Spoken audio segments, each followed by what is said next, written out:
Hi ಸ್ನೇಹಿತರೆ, ಬಲ್ಲಾಲ್ಸ್ ಕ್ಯಾಬೋಸಲ್ಲಿ ಇವತ್ತಿನ ದಿನ ಕರ್ಬೂಜ ಹಣ್ಣಿನ ಒಂದು ಸ್ಪೆಷಲ್ ಪಾಯಸವನ್ನು ಮಾಡುವ. ಸ್ವಲ್ಪ ಚಿಲ್ ಮಾಡಿ ಇದನ್ನು ಕುಡಿದ್ರೆ ಜ್ಯೂಸ್ ಥರ ಆಗ್ತದೆ, ಬಿಸಿ ಬಿಸಿಯಾಗಿ ಕುಡಿದ್ರೆ ಇದು ಪಾಯಸ ಅಂತ ಅನ್ಸ್ಕೊಳ್ತದೆ. ಸೊ ಕರ್ಬೂಜ ಹಣ್ಣು ಅಂದರೆ ಮಸ್ಕ್ಮೆಲನ್, ಸೆಕೆಗೆ ನಮ್ಮ ದೇಹಕ್ಕೆ ತುಂಬ ಒಳ್ಳೆಯ ಬೆನಿಫಿಟ್ಸನ್ನು ಕೊಡ್ತದೆ. ಸೊ ಮಿಸ್ ಮಾಡದೆ ಈ ಬೇಸಿಗೆಗಾಲಕ್ಕೆ ಈ ರೆಸಿಪಿಯನ್ನು ವಾರಕ್ಕೆ ಒಂದು ಬಾರಿಯಾದರೂ ಮಾಡಿಕೊಂಡು ತಿಂತಾ ಇದ್ದರೆ ಆರೋಗ್ಯಕ್ಕೆ ತುಂಬಾ ಒಳ್ಳೆಯದು. ಸೊ ಬನ್ನಿ, ಇನ್ಯಾಕೆ ತಡ, ಹಾಗಾದರೆ ಹೇಗೆ ಮಾಡೋದು ಈ ರೆಸಿಪಿಯನ್ನಂತ ನೋಡ್ಕೊಂಡು ಬರೋಣವಾ. ಒಂದು ಮಸ್ಕ್ ಮೆಲನ್ ಹಣ್ಣನ್ನು ತಗೊಂಡಿದ್ದೇನೆ. ಅದನ್ನು ನಾವು ಸಮನಾಗಿ ಭಾಗ ಮಾಡಿಕೊಂಡು ಒಳಗಿರುವಂತಹ ಬೀಜವನ್ನು ತೆಗೆಯುವ. ಮಸ್ಕ್ ಮೆಲನ್ ಹಣ್ಣಿನಲ್ಲಿ ಫ್ಯಾಟ್ ತುಂಬ ಕಡಿಮೆ ಇದೆ, ಹಾಗೂ ಸ್ವಲ್ಪ ತಿಂದ ಕೂಡಲೇ ಹೊಟ್ಟೆ ತುಂಬಿದ ಅನುಭವವಾಗೋದ್ರಿಂದ ತೂಕ ಇಳಿಸಿಕೊಳ್ಳುವವರಿಗೆ ಒಂದು ಹೇಳಿ ಮಾಡಿದಂತಹ ಫ್ರೂಟ್ಸ್. ಹೃದಯ ಸಂಬಂಧಿ ಕಾಯಿಲೆಗಳಿಗೂ ಇದು ತುಂಬಾ ಒಳ್ಳೆಯದು.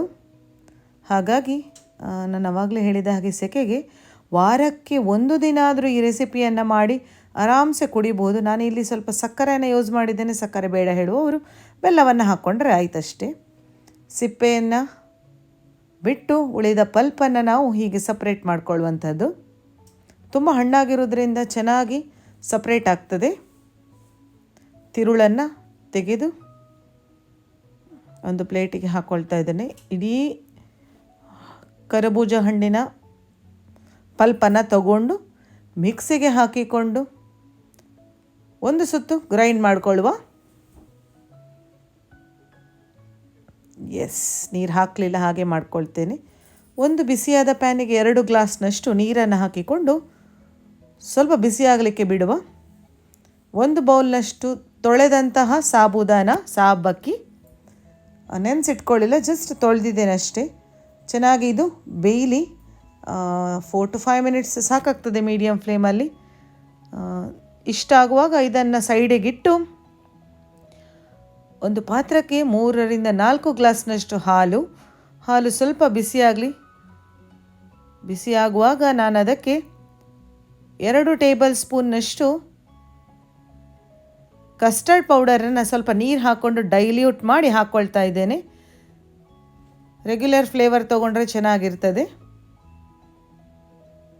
ಈ ಥರ ಮಿಕ್ಸ್ ಮಾಡ್ತಾ ಅರ್ಧ ಬೌಲ್ನಷ್ಟು ಸಕ್ಕರೆಯನ್ನು ಹಾಕ್ಕೊಂಡೆ. ನಾನಾಗಲೇ ಹೇಳಿದ ಹಾಗೆ ಸಕ್ಕರೆಯ ಬದಲಿಗೆ ಬೆಲ್ಲವನ್ನು ಸಹ ಹಾಕ್ಕೊಳ್ಬಹುದು. ಬೇಯಿಸಿಟ್ಟಂತಹ ಸಾಬಕ್ಕಿ, ಮಿಲ್ಕ್ ಮೇಡನ್ನು ಆ್ಯಡ್ ಮಾಡಿಕೊಂಡ್ರೆ ತುಂಬ ಚೆನ್ನಾಗಿರ್ತದೆ ಟೇಸ್ಟ್. ಫ್ಲೇಮ್ ಆನೇ ಇದೆ ಸ್ನೇಹಿತರೆ. ಈಗ ಮಸ್ಕ್ ಮೆಲನ್ ಏನು ನಾವು ಗ್ರೈಂಡ್ ಮಾಡಿಟ್ಟಿದ್ದೇವೆ ಅದನ್ನು ಹಾಕ್ಕೊಂಡು ಚೆನ್ನಾಗಿ ಮಿಕ್ಸ್ ಮಾಡ್ತಾ ಇದ್ದೇನೆ. ನಾನು ಆವಾಗಲೇ ಹೇಳಿದ ಹಾಗೆ ಇದನ್ನು ಪಾಯಸ ಅಂತಲೂ ಹೇಳಬಹುದು, ಯಾಕಂದರೆ ಬಿಸಿ ಬಿಸಿಯಾಗಿ ಸರ್ವ್ ಮಾಡ್ತೇವಲ್ಲ, ಹಾಗಾಗಿ ಚಿಲ್ಡಾಗಿ ಸರ್ವ್ ಮಾಡಿದರೆ ಜ್ಯೂಸ್ ಅಂತ ಕರ್ಕೊಳ್ಳಿ ಅಷ್ಟೇ. ಫ್ಲೇಮನ್ನು ಆಫ್ ಮಾಡಿಕೊಂಡು ನೆನೆಸಿಟ್ಟ ತಂಪು ಬೀಜ ಸಬ್ಜಾ ಸೀಡ್ಸನ್ನು ಹಾಕ್ಕೊಂಡು 2 ಟೇಬಲ್ ಸ್ಪೂನಷ್ಟು ನೆನೆಸಿಟ್ಕೊಂಡಿದ್ದೇನೆ. ಅದನ್ನು ಹಾಕಿಕೊಂಡು ಚೆನ್ನಾಗಿ ಮಿಕ್ಸ್ ಮಾಡಿ ಗಂಟು ಇಲ್ಲದಂತೆ ಮಿಕ್ಸ್ ಮಾಡಿಕೊಳ್ಳುವ. ರೆಫ್ರಿಜರೇಟರಲ್ಲಿ ಇಟ್ಟು ಸ್ವಲ್ಪ ಚಿಲ್ಡ್ ಆದಮೇಲೆ ಇದನ್ನು ನಾನು ಸರ್ವ್ ಮಾಡ್ತಾ ಇದ್ದೇನೆ ಸ್ನೇಹಿತರೆ. ಹೊಟ್ಟೆಯು ತುಂಬ್ತದೆ, ರುಚಿನೂ ಸ್ವಲ್ಪ ಡಿಫ್ರೆಂಟ್ ಆಗಿರ್ತದಲ್ಲ. ಯಾರು ನೆಂಟರು ಬರ್ತಾ ಇರ್ತಾರೆ, ಆ ಫಂಕ್ಷನ್ ಈ ಫಂಕ್ಷನಿಗೆ ಇನ್ವೈಟ್ ಮಾಡಲಿಕ್ಕೆ ಅಂತ, ಆ ಟೈಮಲ್ಲಿ ಈ ಥರ ಜ್ಯೂಸನ್ನು ನೀವು ಮಾಡಿಕೊಟ್ರೆ ಅವರು ತುಂಬ ಖುಷಿಯಿಂದ ಕುಡಿದು ಸಂತೋಷ ಪಡ್ತಾರೆ. ಸೊ ರೆಸಿಪಿ ಇಷ್ಟ ಆದರೆ ಲೈಕ್ ಕೊಟ್ಟರೆ ನನಗೂ ಹೆಲ್ಪ್ ಆಗ್ತದೆ. Thanks for watching.